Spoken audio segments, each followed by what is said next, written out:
For 2 Sundays, nakita natin kung ano ang selfless love.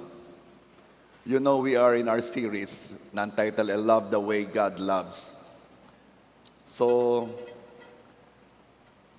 at napag-usapan natin doon, if God's love is selfless, how selfless ang pag-ibig ng Diyos? Gaano ito ka-selfless? At napag-aralan natin, ang pinakamataas na naaabot ng pag-ibig ng tao ay ang mamatay para sa kanyang kaibigan. Until ipinakita ng Diyos what agape is all about. Ito yung pag-ibig na namamatay para sa kaaway. Ganon katinding sakripisyo, ganon katinding pag-ibig. At walang nakita ang mundo na ganong uri ng pag-ibig, yung namamatay para sa kaaway. First time lang nila yon. Hindi yung normal. Napakataas na antas sa pag-ibig. So, nalaman din natin na kaya merong pain ay not necessarily dahil sa ginawa laban sa iyo. Kundi, it could be dahil malaki ang self, malaki ang patamaan. Kaya dalawang tao, pareho ang dinanas na pain, pero yung isa mas apektado kaysa doon sa isa, dahil yung isa ay mas malaki ang patamaan, yung self. Kaya ang sabi sa atin, lose the self. Because he who loses life will find it. Kaya naman, we understood that being selfless is the way to happiness. Today, let me add doon sa ating mga pinag-aralan ng selfless or selfless love acts. Ang selfless love ay kumikilos. Love is not just an intention or a talk. It is an action.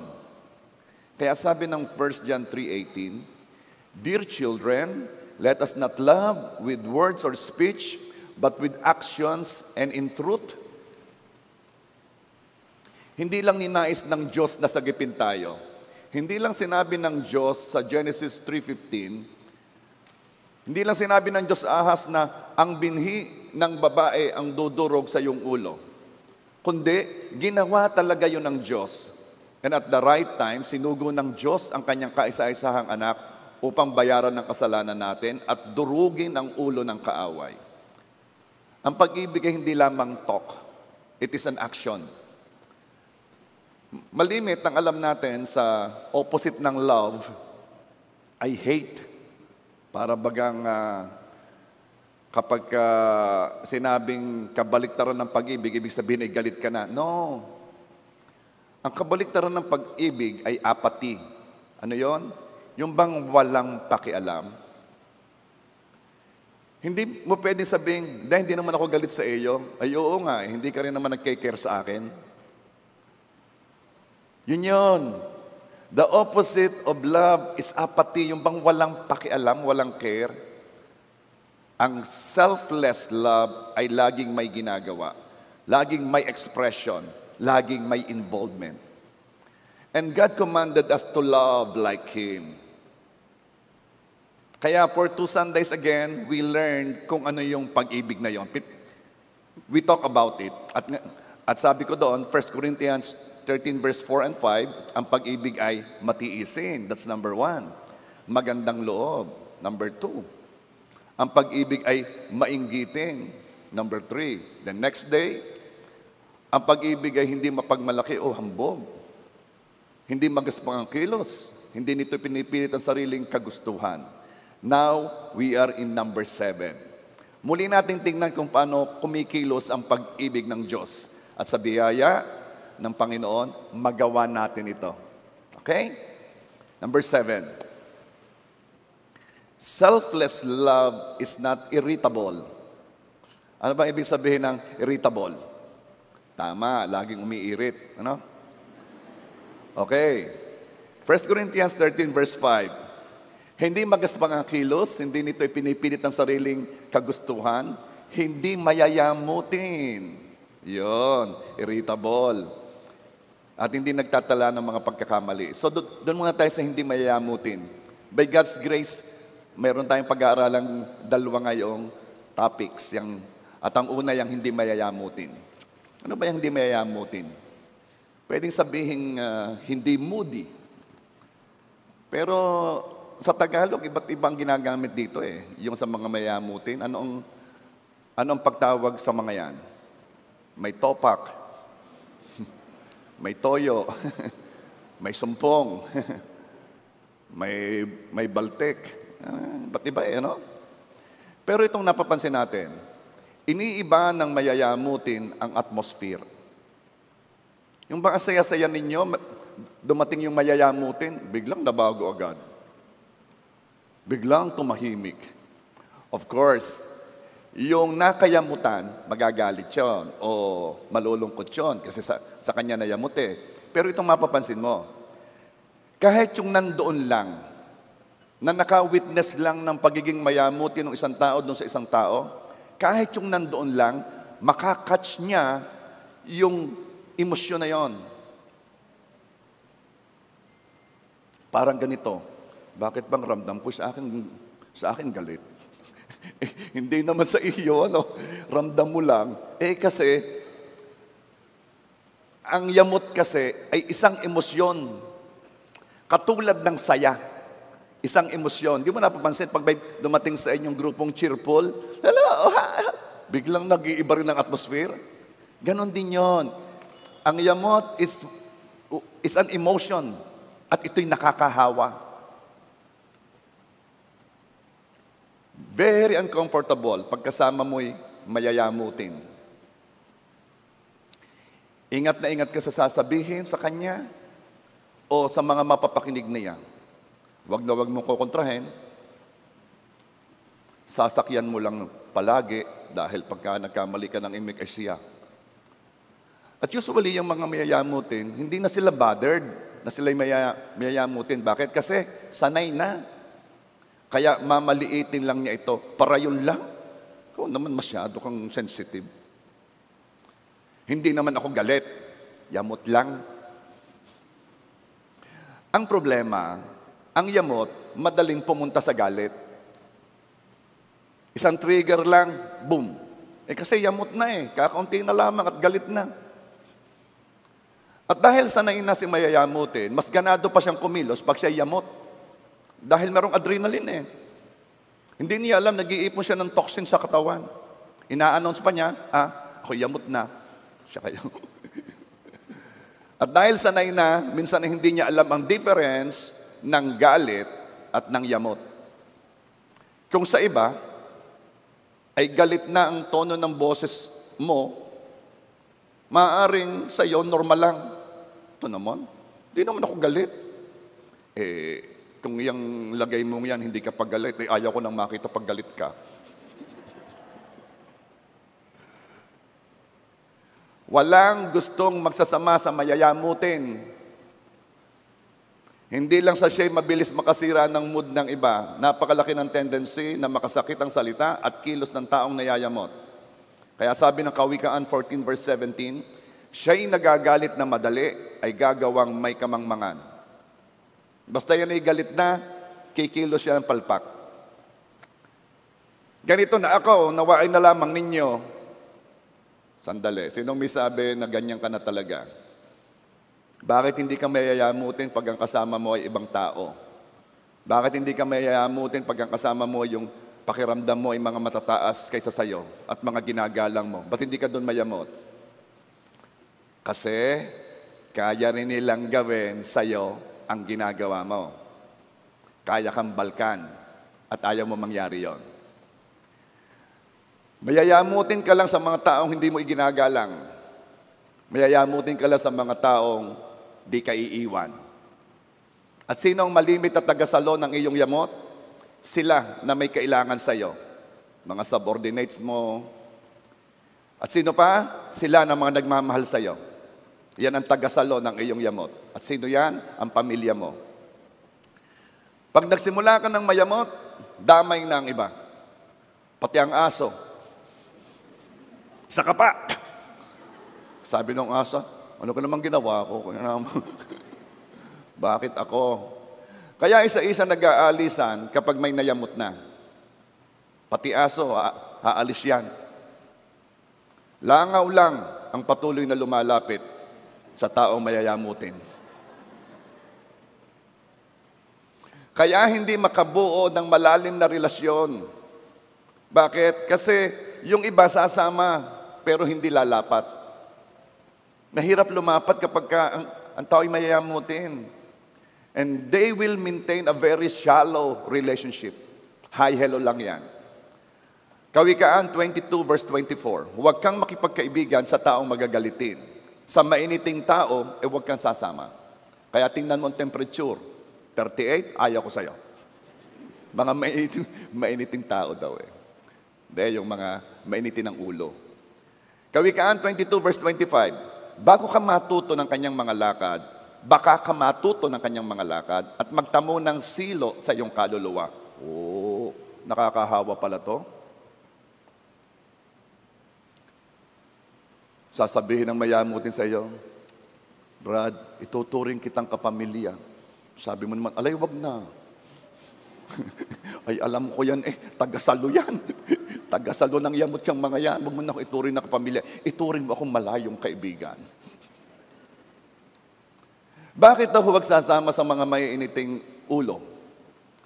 Hindi lang sa pwedeng masaktan ka pagkasama'y mayayamutin, nakukuha mo talaga ang ugali nila. Asawa, baka kayo'y laging yamot sa asawa.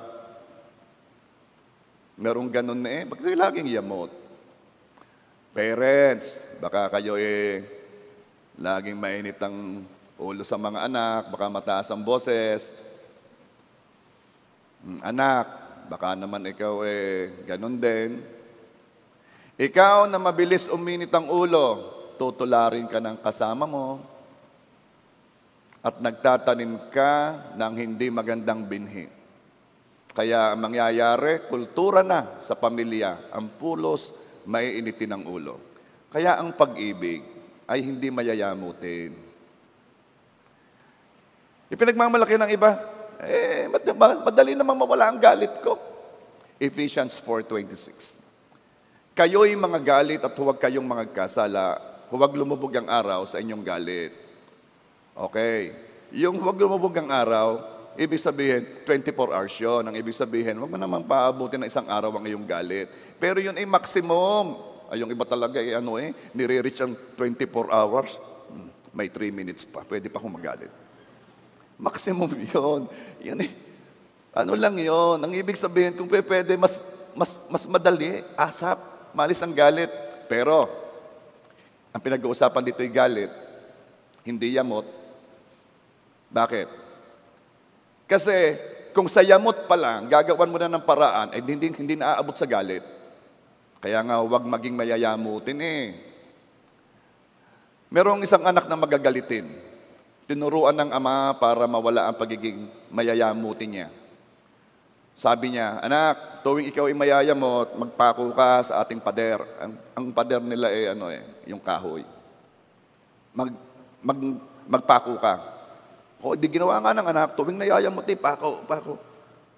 Hanggang isang araw, sabi ng anak, tatay, hindi na ako mayayamutin. Abay, praise God. Pero anak, tingnan mo ang ating pader. Pagkakasama na. Ano ibig sabihin? Ay, pag sinabi mo, madali namang mawala ang galit ko, paano naman yung damage? Paano naman yung mga naapektuhan? Kaya sabi ng Panginoon, ito ang aking uri ng pag-ibig. Ang pag-ibig ko hindi mayayamutin, tularin ninyo ako. Okay? So sabihin mo sa katabi mo,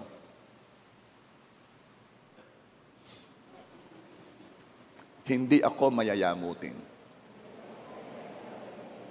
Umalis ka sa harap ko. Okay. Sanayin natin ang sarili na huwag maging mayayamutin. Exercise self-control. Kapag medyo pumapasok ng yamot, i-process mo yung thoughts mo. Why do I feel this way? Bakit ko ito nararamdaman? Bakit ko ito naiisip? Kasi habang ina-analyze mo, nakikita mo, abay, walang logic itong aking nararamdaman na to. Ang iba ina-announce pa ay kayo nakakayamot na ha. Isipin mo, ba't ka nayayamot? Kasi most of the time, ikaw may problema. Bakit? Ba't ikaw nayayamot? Yun ay hindi. Bakit halimbawa, grupo kayo, Ikaw nayayamot sa kanya. Ba't siya hindi nayayamot doon? Ba't ito hindi nayayamot doon? Ba't ikaw nayayamot? Ay, so, ikaw may problema. Okay? Hindi ka bali kung buong Pilipinas nayayamot sa kanya. Nauunawa ako ng kung ba't nayayamot ako. Ay, hindi. Bakit ako lang? Kaya, i-analyze mo. Now, kung nais mo na ang mundo ang mag-adjust sa'yo para wag kang mayamot, mabibigo ka. Tayo ang mag-a-adjust. Kung may taong nakakayamot sa'yo, ikaw ang magbago. Eh sa ganun ng kulay ng buhok, ba't kayo ginayayamot? Nagpakulay ng buhok, di mo gusto ng kulay, huwag kang mayamot. Magpakulay ka rin ng iyo. Kaya sinabi ng Diyos, love is patient, love is kind. Okay? So let's go to number 2. Sabihin mo, simula ngayon, hindi na ako mayayamutin. Kalang pakita sa akin. Decision yan. Number 8. Selfless love does not keep a record of wrong. 1 Corinthians 13 verse 5. Hindi magaspang ang kilos, hindi nito pinipilit ng sariling kagustuhan, hindi mayayamutin, hindi nagtatala ng mga pagkakamali. Hindi nagtatala, hindi nagre-record ng mga pagkakamali. Marami sa ating kaligayahan ay mararanasan natin dahil sa mga relasyon natin sa buhay. Ang ating mga kaibigan, ang ating pamilya, ang ating kaklase. They add joy to us. Ano? Pero ito ang malungkot. Marami ding kalungkutan ay dahil sa relasyon. Bakit? Kasi we are living in an imperfect world with imperfect people. Nagkakamali sila at tayo man ay nagkakamali rin. Bakit tayo inutosang wag humusga? Bakit? Sabi ni Lord, don't judge.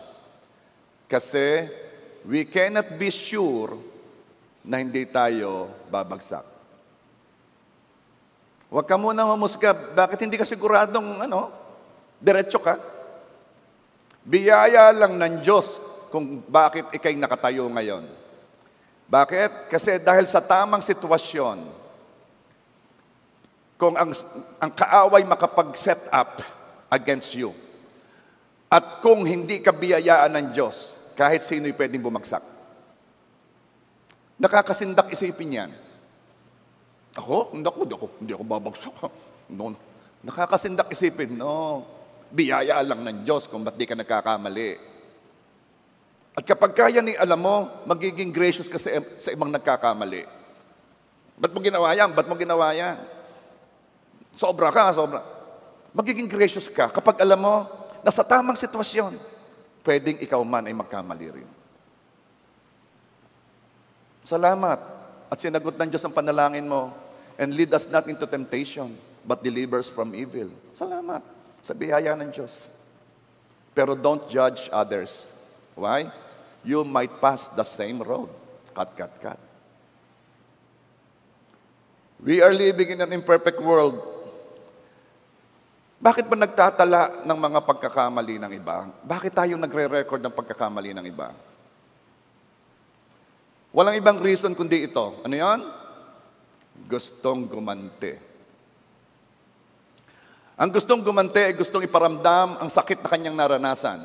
Ang problema, lahat ng gumagante, gustong iparamdam ang sakit ng mas masakit. Halimbawa, sinaktan mo ako ng from 1 to 10, sinaktan mo ako ng level 5. Naku, sasaktan kita ng level 7. Yon ang anatomy ng revenge. Laging gustong iparamdam ang sakit ng mas masakit kaysa naramdaman niya.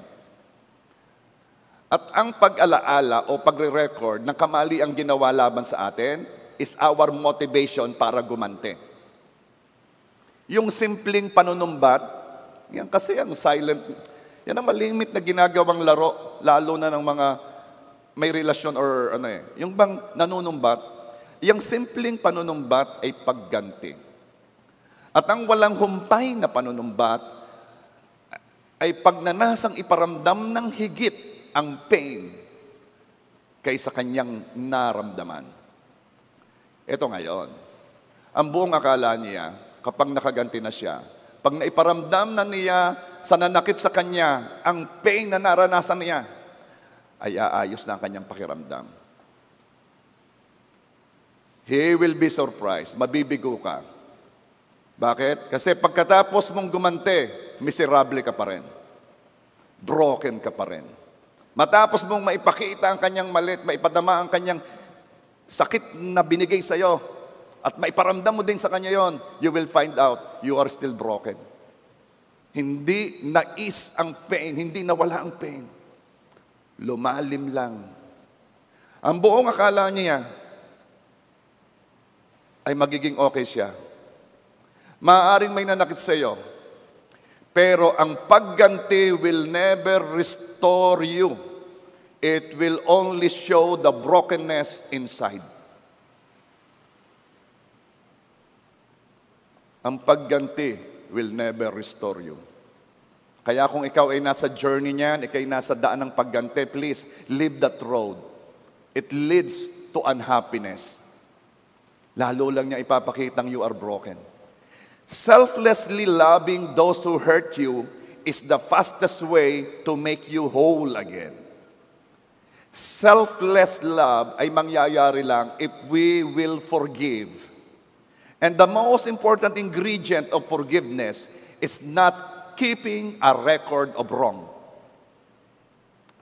Hindi ka pwede magpatawad kung hanggang ngayon inililista mo ang mali niya laban sa iyo. You will never forgive. Yes, justice demands ganti. Yun ang katarungan eh. Tooth for a tooth, eye for an eye. Pero ang pagganti will not heal us. It will not take the pain out. Di nito mabubuo ang nabasag. Kaya dahil sa pag-ibig ni Lord, because He knows, because God is a God of justice, dahil sa pag-ibig ni Lord sa atin, inalis niya ang burden ng pagganti sa balikat natin. Inalis niya yan. Ano sabi niya? Romans 12:19. Mga minamahal, huwag kayong maghiganti. Ipaubaya ninyo iyon sa Diyos, sapagkat nasusulat, akin ang paghihiganti, ako ang gaganti, sabi ng Panginoon. Alsin ninyo sa option ng pagganti. Alsin ninyo sa option ng pagpaparamdam sa taong nanakit sa inyo, ng pain na naramdaman mo, alsin mo yun sa kamay mo. Bakit? Because ang pagganti will not bring you peace. Ano ang mag-aalis ng pain? Ano ang bubuo sa atin if we are broken because of the hurt that we have experienced? Ito yon. True forgiveness is the only way to be whole again. Selfless love in spite of. Hindi ho, ganito ang, kaya nga in spite of eh. Hindi ho nyo naintindihan, Pastor, ang ginawa sa akin, kaya nga eh. Selfless love is nawawala si self. Kaya naman gusto mong ibalik, iparamdam ang sakit kasi yung self nasaktan eh. Kaya nga selfless, walang self. Not keeping a record of wrong is a must in order to forgive. Kung gusto mo talaga magpatawad, don't keep a record of wrong. Ito kasi ang problema ng marami. Na-release mo na ang iyong emotion, na-release mo na. Aba, ay mayat-mayat nire-release eh. Sister, sandali ha. Gusto ko lang may-release to. Ayun nga. Thank you ha. Sister, parin ka. Gusto ko lang may-release to eh. Thank you ha. Ate. Gusto ko lang may-release to eh. Kapatid, hindi ka nagre-release. No. Anong ginagawa mo? Idinidiin mo. Tama nang kaka-release. Pag nakapag-release ka once, tama na. Hindi, Pastor, ginagawa ko yung para gumana ang loob ko. O ano nangyayari sa iyo? Gumagaan ba ang loob mo? Hindi po, kita mo na. Sinasabi mo lang upang laging manariwa sa iyong alaala. Eh, masakit pa rin po eh. Kaya ako sinasabi, masakit pa rin. Eh, kasi kaya nga masakit pa kasi ayaw mong limutin. Lagi mong inaalala. Hindi ka na nagkukwento sa iba para mawala ang pain. Nagkukwento ka para makaganti. At para wag nang maalalang kamalian ng iba, itong gagawin mo. Wag mo nang i-meditate. Wag nang paikot-ikutin sa isip pa. Ba't kanya ginawa yun? Ano ka naman ang kasalanan ko't ginawa niya yun? Kulang pa ba ang aking ginawa para? Ano ka talaga nangyari? Ay siya ka. Ay pag ganyan ang takbo ng isip mo, hindi man mawawala. Love does not keep a record of wrong, but you are keeping a record of wrong and the analysis of the wrong. Huwag nang i-meditate. Huwag nang pag-usapan. Alam mo, yung simpleng yon, o huwag nang pag-usapan, akala ko noon, hindi, lulubog lang yan. Hindi, nakakatulong nga pala eh. Kasi the more na pinag-uusapan, the more nagiging buhay. At huwag nang ungkatin pa. Ako nakakarinig ako kapag kayong merong mga nag-aayos laging sasabihin noong nakikialam, yung namamagitan, ay siya, wala nang ungkatan ha. Hindi na ito pag-uusapan pa ha. Ay di wala nga naungkat, abay nawawala nga Basta walang umungkat, nawawala. Ay meron naman sa gagaling namang mag-ungkatan. Tanda mo nung grade 2? Hindi naman. I am not saying it will be a quick healing, ha? Hindi ko sinasabing napakabilis ng paggaling ng damdamin. Though sa iba, mabilis ang paggaling. But this is what I'm saying.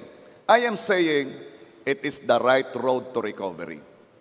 Yun ang tamang daan para gumaling. Yun ang tamang daan para ma-heal.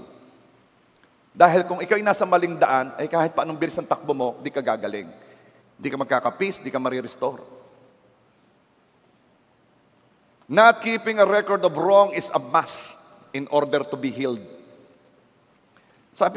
Kaya inuna ko we are living in an imperfect world.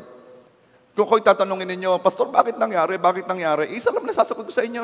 Ay, pasensya ka na ha. Ay, tayo nasa mundong sinumpa. Namumuhay tayo kasama ang mga taong sinumpa. At pati ikaw, may sumpa rin. Salamat na lamang at tinanggap mo ang Panginoong Jesus. At ikaw ay naligtas. At nakawala sa sumpa ng kaaway. Salamat. Pero we are still living in an imperfect world. Huwag kang mag-alala. Pagdating sa langit, wala nang mananakit sa'yo. Pero habang tayo nandito sa lupa, live with it. This is imperfect. Kaya kung itatanungin mo, bakit? Wala akong sagot. Ang sasabihin ko lamang, ay pasensya na ha. Talagang hindi pa ito talaga ang ating tahanan. Hindi pa ito ang mundo. Darating pa yon. Habang nandito tayo, we have to be like Jesus. Dahil ang isang Diyos, bumaba, nagkatawang tao, namuhay kasama ng mga tao, at siya ay namuhay ng matuwid. Let's be like Him. Pwede. Okay? Palakpakan mo muna si Jesus.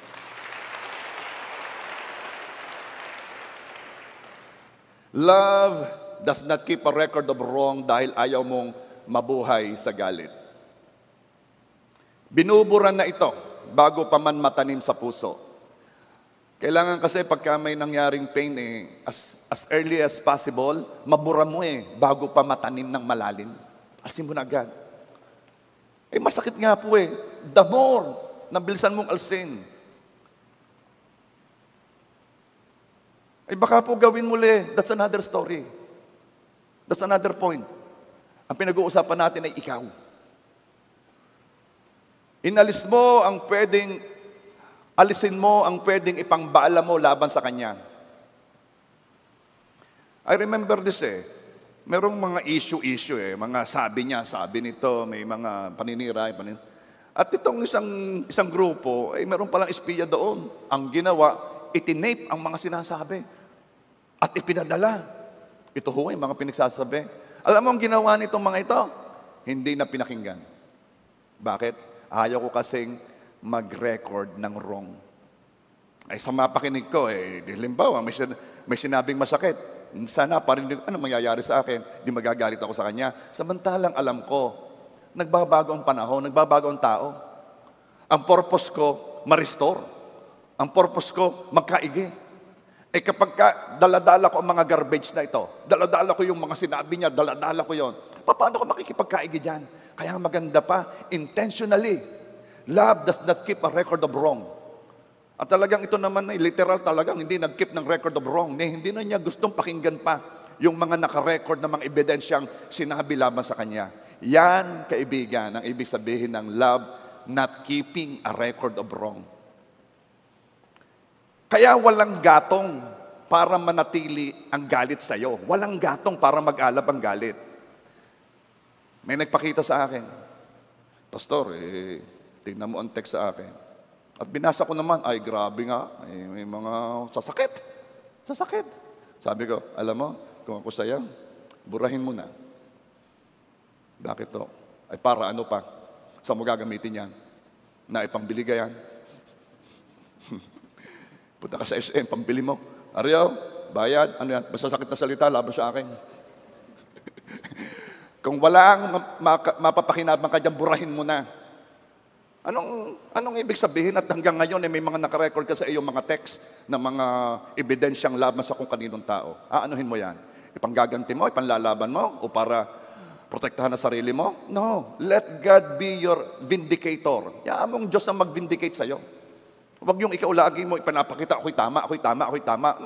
Sino ka naman maniniwala sa ikay tama pag ikaw ang nagsasabi? Hayaan mong Diyos ang magpakita sa kanilang ikay tama. Amen?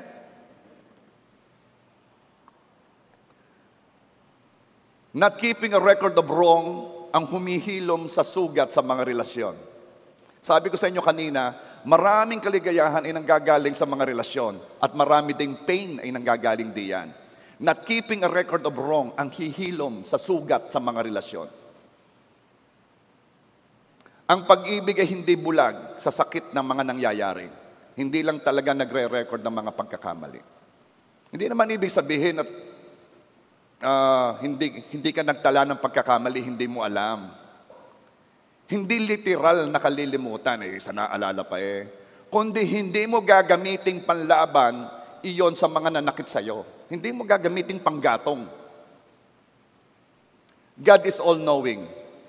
Hindi literal na nalimutan na niya ang kasalanan natin. No bearing na nga lang. No bearing na yung mga kasalanan natin. He does not allow yung mga ginawa natin para maapektuhan ang kanyang mga desisyon. Nag-decide ang Diyos na mahalin tayo kahit pa anong sama natin. At kahit pa anong alam niyang mga mali natin, He does not allow those sins to affect His decision. At anong decision yon? That I will love you. Yun yon.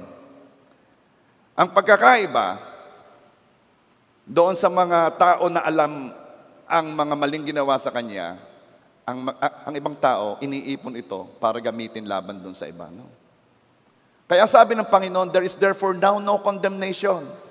Kaya kung ikaw may nagkamali sa Diyos, most likely nagkamali ka sa Diyos.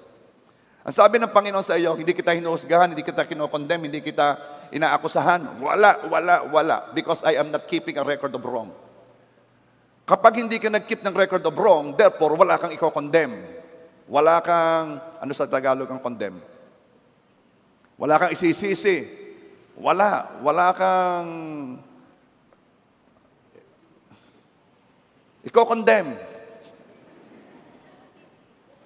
Wala kang iuusig. Wala. Bakit? Kasi I am not keeping a record of wrong. It does not mean di ko nahalala. I am not just using it against you. Why? Because I have decided na instead of recording the wrong done against me, I have decided to love you in spite of. Yan ang ating Diyos. Yan din ang ating gagawin. Minsan ng ibang tao, pinagmamalaki na sila'y nag-decide. Pinagmamalaki sila'y may desisyon.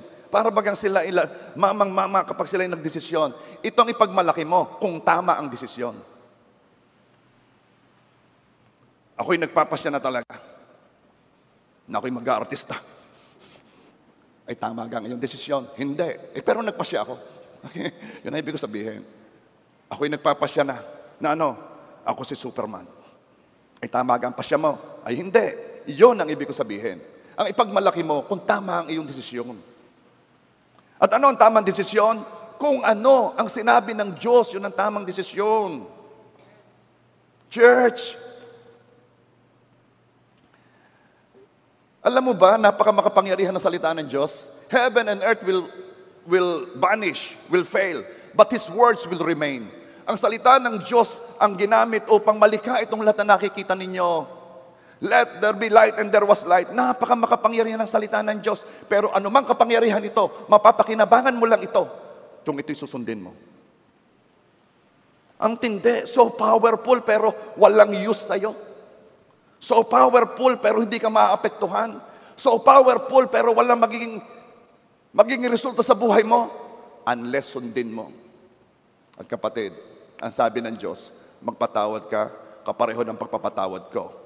Hindi nag-iipon ng maling ginawa laban sa akin. Sabihin mo, I will not keep a record of wrong. I will love like Jesus loves. Makikinabang ka lang sa kapangyarihan ng salita kung ito'y susundin mo. And he who does not keep a record of wrong, hindi ka naman in denial eh. Nung ipinako, kasi sabi ng iba, para namang pastor ako in denial diyan, sadya namang masakit eh. Para namang pag sinabi kong hindi na ako magtatala ng pagkakamali ng iba, para namang ako'y namumuhay yata niya sa ilusyon eh. Talaga namang may nangyari. Okay. He who does not keep a record of wrong ay hindi in denial. Nung ipinako si Jesus, hindi niya sinabing hindi totoong nangyayari ito. Hindi niya sinabing hindi naman masakit, hindi masakit. No. Alam niya. Hindi siya in denial. Pero sinabi niya, Ama, patawarin mo sila. Hindi nila alam ang kanilang ginagawa. Talagang may nangyari. Hindi lang inire-record ito ng pag-ibig. Kasi baka sabihin ninyo, Pastor, di mo naman naramdaman ko, kaya nasasabi mo yan. Hindi. Kahit si Jesus, alam niyang naramdaman mo. We are not in denial here. But we are living in love. At kapag hindi ka na nagkikip ng record of wrong, wala ka na ipaparatang, wala ka na isusumbat, wala ka na sisingilin. Yes. Tanggapin mo, sinaktan ka. Yeah. Then, patawarin mo siya. As simple as that. At hindi ka makakapagpatawad ng lubusan kung inaalala mo pa rin ang mga pagkakamali niya sa'yo. Alam mo yung salitang, wala na yon? Sabihin mo sa katabi mo, wala na yon. Please, pag sinabi mo yung salitang yan, mean it. Okay ka kung isipin niyo, wala na yon. Mean it. Pag wala na yon, wala na yon. God, tandaan mo ko yung utang ko sa iyo. Alay, meron pa. Akala ko'y lulus. Okay. Alam mo si Joseph, you are familiar with the story of Joseph. Ano? Ito lagi ko nasasabi eh.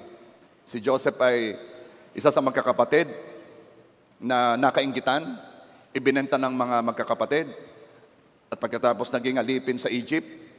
At pagkatapos si Joseph ay naparatangan noong kanyang pinagtatrabahuhan, nakulong.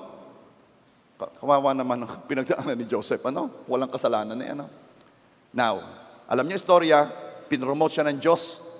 In one day, nasa kulungan, ginawang second sa hari. Kasi na-interpret niya ang dream ng hari at nakita ng haring siya mayroong administrative skill at siya ang ginawang tagapamahala doon sa dapat gawin. Okay, we know that. Pero gusto kong pag-usapan natin yung pangyayari nung nakita na ni Joseph yung kanyang mga kapatid na siyang dahilan ng kanyang mga paghihirap. Walang pagkain sa lugar ng kanyang mga kapatid. Nagpunta sa Egypt kasi nandun lahat ng pagkain. Gawa nga ni Joseph. Nasabi niya kung anong mangyayari, nakapaghanda sila. At hindi pa kilala nila si Joseph kasi nag-iba na ng anyo si Joseph, mukha ng Egyptian.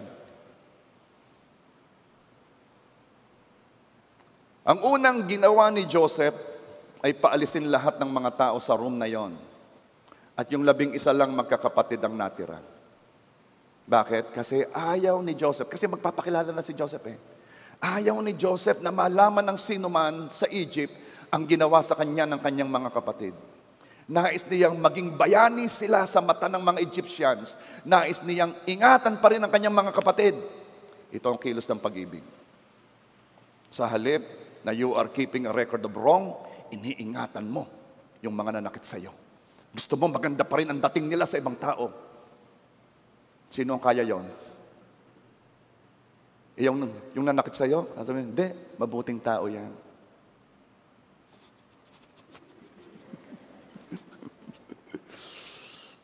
Pero alam mo ba kung bakit may mga ganitong istorya? Para makita natin, pwede, kayang gawin. Nagawa ni Joseph Di ba? Sabihin mo sa katabi mo, ikaw si Joseph.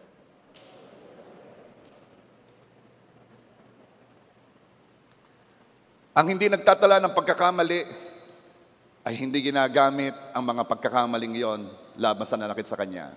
Ang nasaktan ay gustong ikaalat ang mga maling ginawa laban sa kanya. Pero pinili ni Joseph huwag magsalita at ipagkatiwala na sa Diyos. That is selfless. Pastor naman, hindi naman ako si Jesus. At hindi naman ang tinuturo mong yan, hindi naman ako si Jesus. Pero may sasabihin ako sa iyo, simula nang tanggapin mo ang Panginoong Jesus bilang iyong Diyos, Panginoon at tagapagligtas, nakatira siya sa puso mo. At ano ang sabi ni Paul? Imitate me as I imitate Christ. Ibig sabihin, talagang role natin, nagayahin si Jesus. Kaya kung ang ididiin mo sa akin, ako naman tao lamang, well, not anymore. You are not a mere man. Jesus is in you.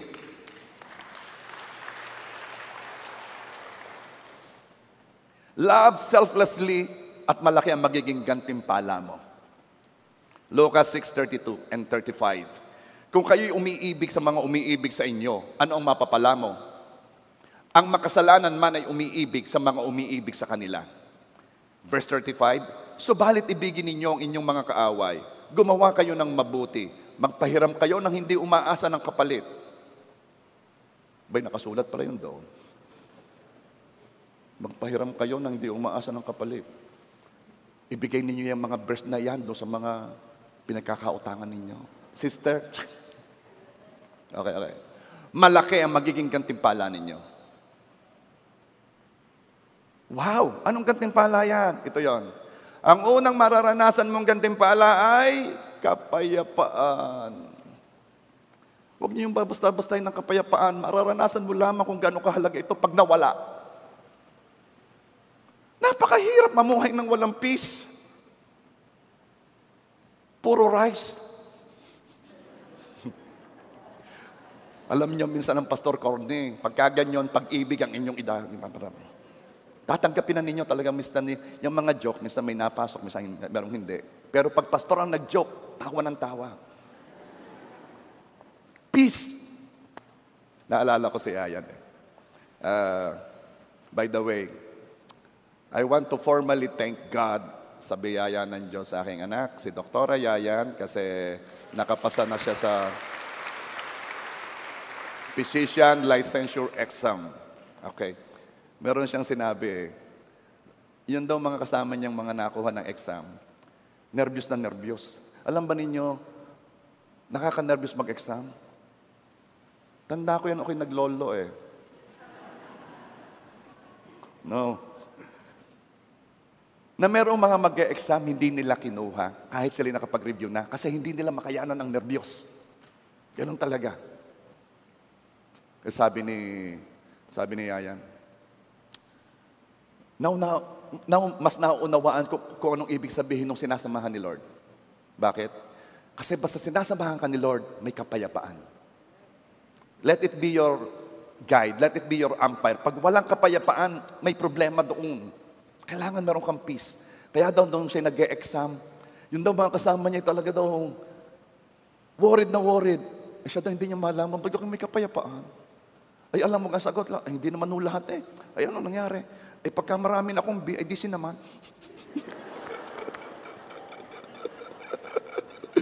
Ganito kasi, meron mga matatalino, meron daw katali-talino doon, pero yung nag-top, bakit ganon? Kasi ganito yon. Kahit pag-aralan mo lahat, hindi mo naman sure kung anong itatanong. Kahit pag-aralan mong lahat, alin ang itatanong doon? Ang dami niyan. So, at may sinabi siya, magaling pag matalino ka Praise God. Pero, daig daw ng masipag ang matalinaw. Pero ngayon daw niya nalaman, daig ng may pabor ang masipag at ang matalinaw.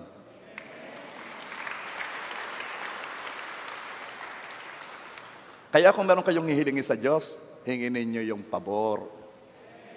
Mas matindi yun, ha? Now, kaya ako sinasabi sa inyo na mayroong pagpapala kapag ka ikaw ay nagpapatawad, you're not keeping a record of wrong, kasi may kapayapaan ka, meron kang peace.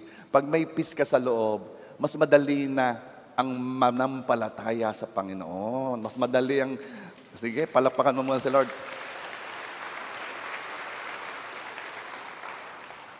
May nag-message sa akin from America.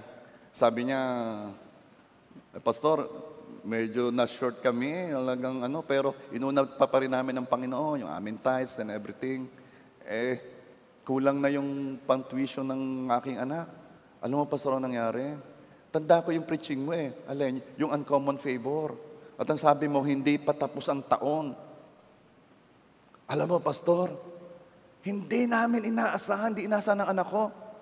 Ang aking anak na nag-aaral sa Amerika, ay may nag-scholar. At lahat na binayadan noong kauna-unahan, ibinalik.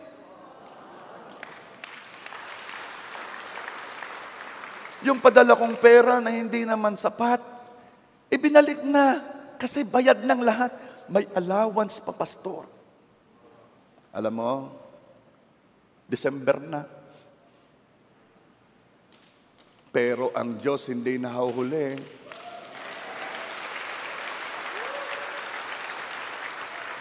Hindi pa tapos ang taon. Pero ito ang aking sasabihin sa inyo. Siguraduhin mong may kapayapaan ka sa Panginoon. At itong aking may assure sa iyo, hanggat meron kang hindi pinapatawad, o kung ang sabi mo na may pinatawad ko na, pero ikaw naman ay nag-iipon ng mga mali niyang ginawa sa iyo, at ang kilos mo'y kakaiba, halatang nag-iipon ka, mahirap tumanggap ng uncommon favor.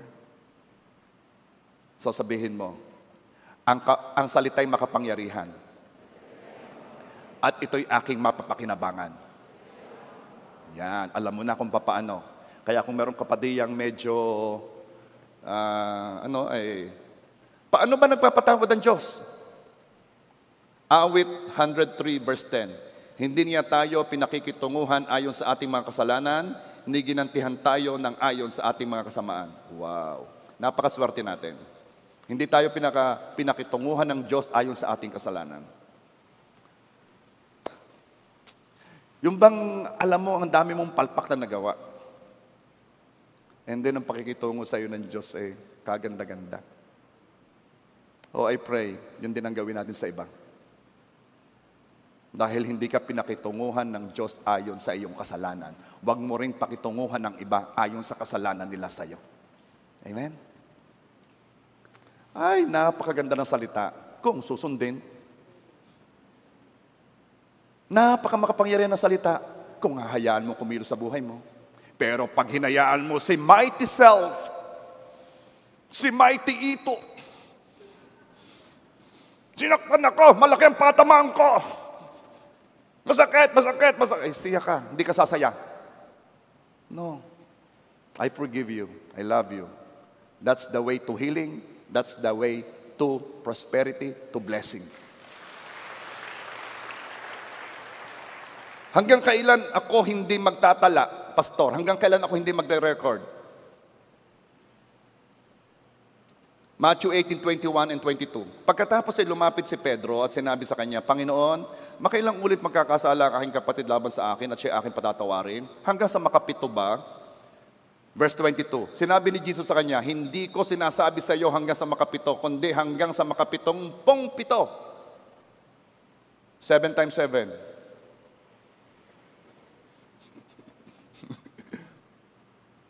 70 times 7. Yun. Ilan yun? 4, 90. Carry 1 over. Minsan nakakatuwa, hindi na ako nag-aaral. Ay, talagang pagka may mga assignment, Di naman, Pastor, Matthew 22, 18:22. Sinabi ni Jesus sa kanya, hindi ko sinasabi sa iyo hanggang sa makapito, kundi hanggang sa makapitumpung-pito. 490 per day. Sino ka naman tao magkakasala sa'yo ng 490 times per day? Ay, hindi na tao yun. Pastor, hindi naman sila nagbago eh. Hindi naman nagbabago. Hanggang kailan ako magtitiis? Hanggang kailan ba nagtiis ang Diyos sa'yo? Tumigil ka siya noong 1964? Hindi ho. O hanggang kailan tumigil ang Diyos ng pagtitiis sa yung mga kasalanan? Kailan? Hanggang ngayon na. O yung pala hindi ikaw igayon din. Amen ba? Meron ba mga mag-asawa dito na magkatabi ang upuan? Taas nga akong kamay. Yung magkatabi ang upuan. Okay. Yung magkakakitaan. Ayan. Sabihin mo sa asawa mo, alam mo darling,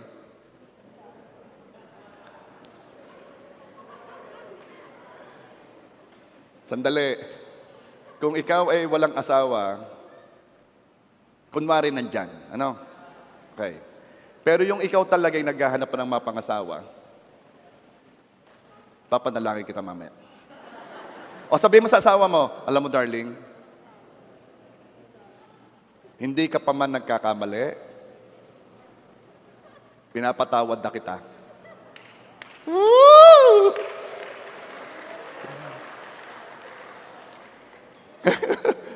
Ano ibig sabihin noon? Ay, hindi na ako magkakamali. Sobrang pag-ibig eh. Sobrang pag-ibig eh. Sasabihin na, talaga hindi pa ako nagkakamali, pinapatawad ba ako? Siya ka. Ano ba yan? Pastor, nabura ko na noon eh. Ibig mo sabihin, buburahin ko na naman ngayon. Ubus na. Ubus na ang eraser ko. Nabura ko na noon eh.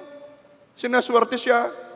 Selfless love does not keep a record of wrong ever. Hindi ibig sabihin, pag nakatatlo, hindi mo nabuburahin. Pag nakalima, hindi mo nabuburahin. Ever. Love does not keep a record of wrong because that's the way God loves us. Hanggat nagkakasala ka, please, magpatawad ka na sa iba. Kapag hindi ka na nagkakasala, pwede ka na hindi magpatawad sa iba. Kasi kailangan mo rin ng kapatawaran. And don't tell me na ikay nagpatawad na, kita ang pagpapatawad. Paano? Binabalik ang nawala. In closing, ang mga kapatid ni Joseph tuwang-tuwa noong siya pinatawad na. Pero after 17 years, namatay ang tatay nilang si Jacob. Natakot ang mga kapatid, baka daw sila'y gantihan na ni Joseph dahil wala na ang kanilang ama. Kaya lumapit sila kay Joseph.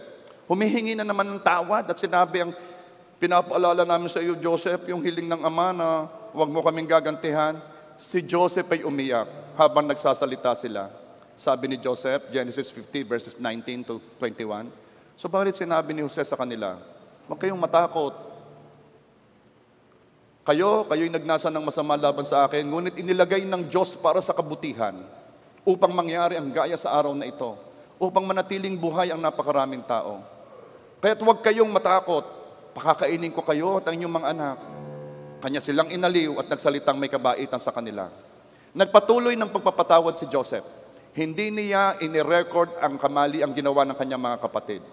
Hindi niya ginamit ang kapangyarihan niya para magparusa. Hindi niya nais parusahan sila.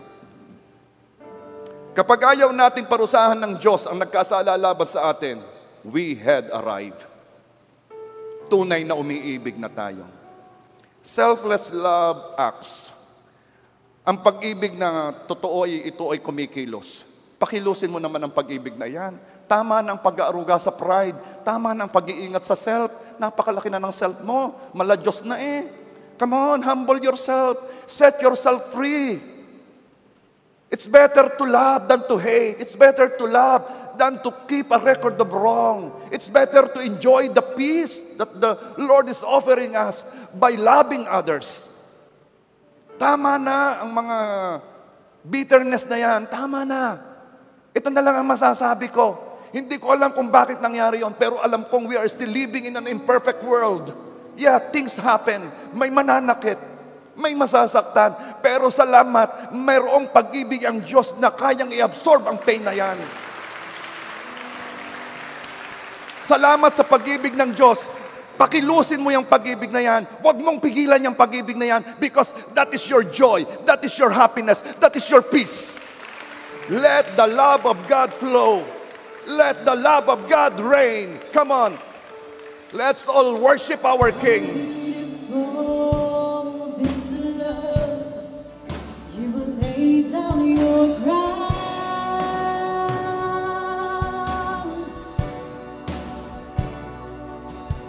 surrender your throne in heaven, so that I could be found.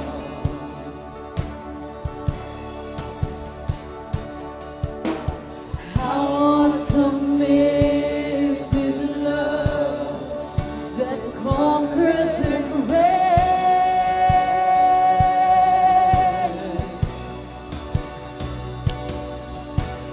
Love that can move all mountains, yeah, knows me by name.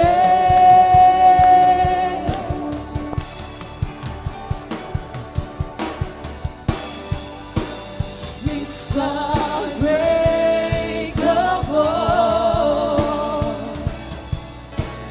It's undeniable.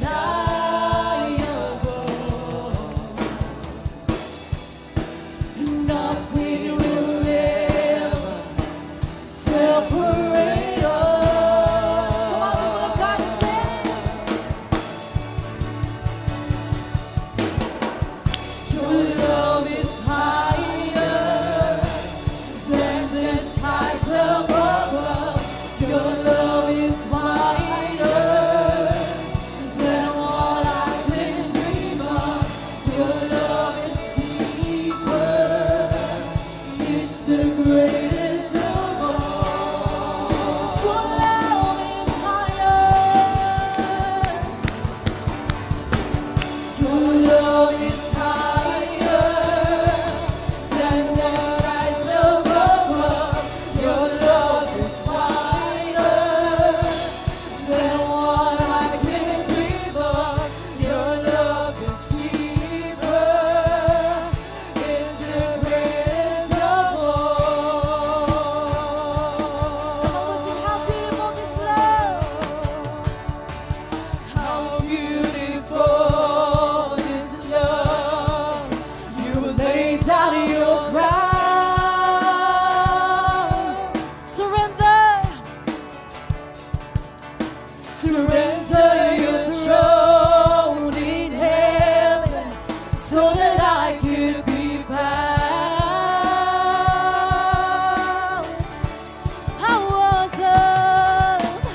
How awesome is His love that conquered the grave.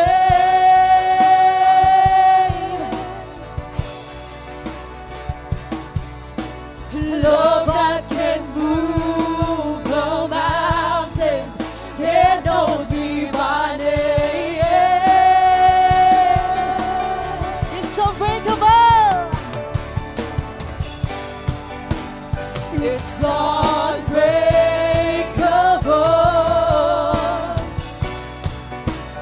It's undeniable.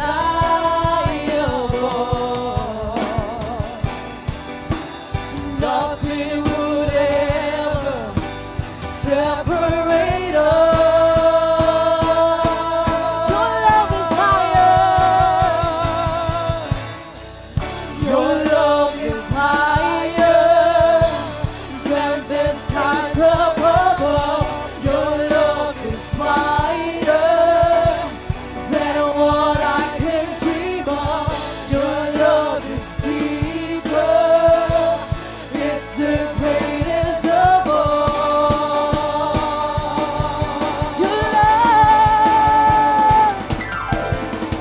Your love is higher than the skies above. Your love is wider than what I can dream of. Your love is deeper. It's the greatest of all.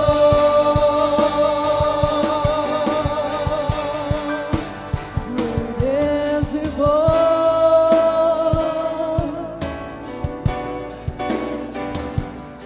Holy are you, Father. All love like no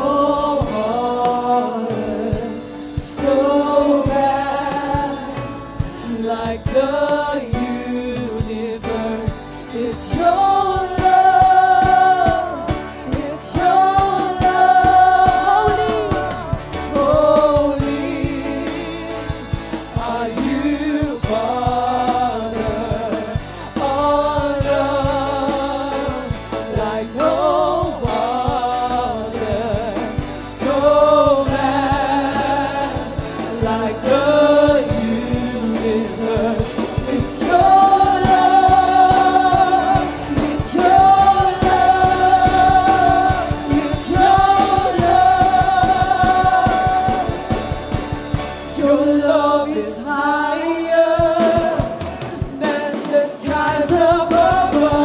Your love is wider than what I can dream of. Your love is deeper.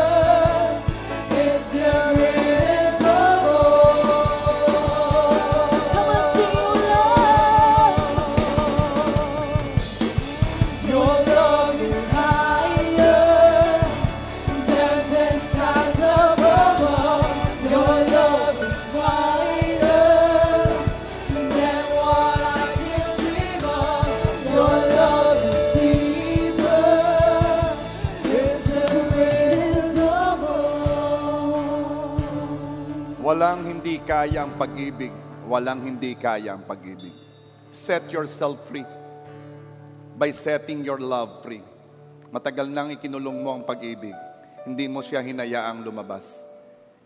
Ikinulong mo yan sa kulungan ng hinanakit, galit, tampo. Ikinulong mo yan sa kulungan ng pride. Ikinulong mo yan. No. It's about time for you to be happy. It's about time for you to have peace. It's about time for you to have joy. Set yourself free by setting love free. Ang sabi ng Panginoon, makikilala na kayo ay sa Diyos kapag kayo'y nagmamahalan. Ipakita natin na tayo'y sa Panginoon dahil tayo nagmamahalan. Amen ba? Let me pray for you. Father God, I lift up to you your people who loves each other, forgives each other, and does not keep a record of wrong. Salamat po, Lord God. Kami mabubuhay ng masaya, mabubuhay kami ng may kapayapaan dahil we have forgiven and we have forgotten, Lord God, the things that were done against us. Thank you, Lord God, for restoring the joy, for restoring relationships na mas matindi pa kaysa dati, mas masaya kaysa dati, mas maganda kaysa dati, dahil ikaw, ang nature mo yan, Lord God, pinapaganda mo ang pangit. Salamat, Panginoon. Salamat. Father God, it is our prayer, more of you in our lives, more of love in our lives. Thank you, Father. This we pray in Jesus' name. Amen.